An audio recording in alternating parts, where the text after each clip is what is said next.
In a few days' time, as of recording this video, Starfield is getting a massive update with a load of quality of life improvements, better maps, which, okay, is a bit weird, but, you know, I'll take it. I'll take whatever they want to give. They're working on land vehicles behind the scenes, so that's coming out soon as well. And, of course, they are claiming that the Shattered Space DLC coming out later on in the year is massive. However, if you've been following my channel, you're a subscriber, or you've seen my videos before, you will know that I am actually a fan of Starfield. I really enjoy it. It's one of my favourite Bethesda games, if not my favourite one. Oh, I can feel the daggers. I can feel them in my back. But I acknowledge it has its issues. I acknowledge that people are upset with the fact that it's got a load of little loading screens and whatnot, and it's not like No Man's Sky. I get it, I understand it. However, I, as a gamer playing the game, don't care. I like the game. So if you dislike the game, you carry on and dislike it. If you like the game, you carry on and like it. I am someone who likes it. But I am also someone here to tell you now that if you are still someone who has not picked up the game, or if you've talked to anybody, which I have recently, which is what spurred me to make this video, and they have said to you the words, Starfield is boring, it has nothing in it, they are talking right out of their ring piece. Because I cannot move in this game for shit to do.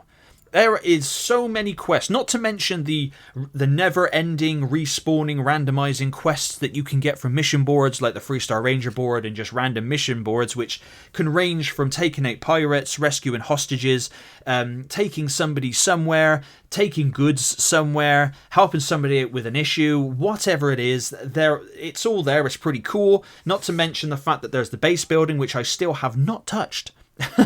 And I'm only 60 hours-ish into the game. I haven't put a ton of time into it because I play a wide plethora of video games. But that's a good thing. I never burn myself out on anything. But I still haven't touched that. I still haven't really built my own ship because you can build your own ship. They're putting more improvements on that for free, obviously on the 15th when that big update drops, which is pretty cool. You can buy properties as well in certain places. I spent 10 hours alone around the town of Aquila and that planet, doing random stuff, random quests, going to random points of interest, finding things which then springs on more missions. When you're walking through the street, you overhear conversations, which then gives you more quests to do, more things to do. I've been helping out people, which obviously they give you choices. Depending on the choices you make, depends on the outcome of the quest. There's loads to do in this game. You can hire a crew. There's missions to do. I've spent a lot of time on Neon, being just like a mercenary of sorts. I was helping out some guys with gangs. Of course, I'm also redoing on New Game Plus because that's what this gameplay is of.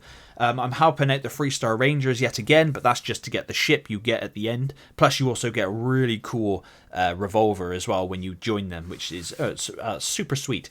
Starfield is a good. It is a good game.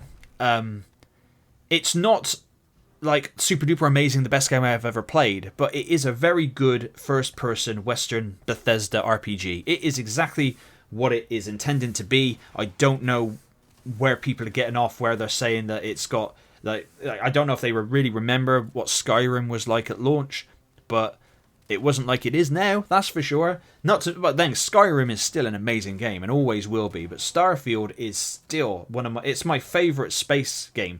The people who said you can't explore space, I don't know what you mean. And they keep saying, oh, there's loads of barren planets. Have you seen outer space? There's a lot of barren planets, but there's also a lot of planets on this game, a lot of planets that I have not seen yet.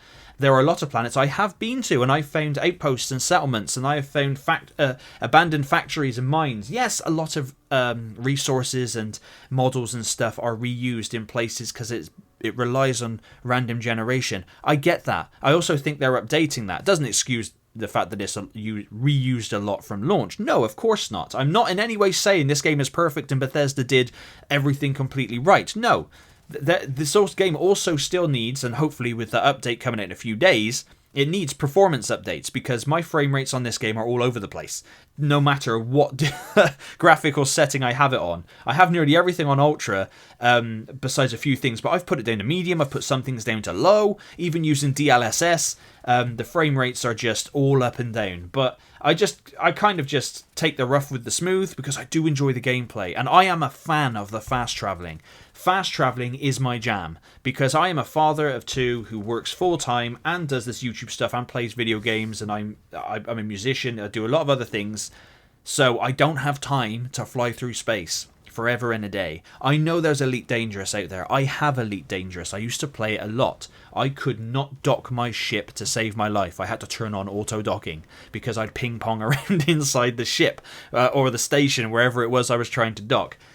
But that game, literally, as soon as you want to go somewhere, you have to wait real life minutes sat in like just sat there. I don't know about you, but I'd rather a teeny weeny little loading screen and then I'm there, you know? I'd rather go and crack on and play the game. Not to mention the gunplay in Starfield is pretty cool. There's a lot of really awesome weapons, melee and ranged. I love the fact that when you take out enemies' engines, you can dock them and that you can hop in there. Sometimes it also gets 0G, so you're floating around, and the physics, it can make for some very hilarious encounters, which is pretty cool. Starfield has a lot to offer, and it gets far, far too much hate. And it 100% definitely has a lot of content. Those people who say there is no content in the game and it has nothing to offer, okay, I don't know what you interpret as having a lot to offer then. I don't know what you're expecting, because Starfield has absolutely loads. I can't move for things to do in the game, and I know there are rough edges around it, but I can only hope, and I can see it happening, but I only hope it does. I can only see it getting so much better, and hopefully in time it becomes the awesome, amazing game that people want it to be. But for the time being, for what it is now, I really enjoy it, and I love hopping on it and getting addicted to it for a weekend and just getting lost in just the mythos of Starfield. It's pretty cool. And for those of you that say the main story is nothing to be sniffed at, let's be honest, neither was Skyrim's, neither was Oblivion's, neither was Morrowind's. Stop talking out your ass. You don't play Bethesda games for the main story. The same for Fallout's.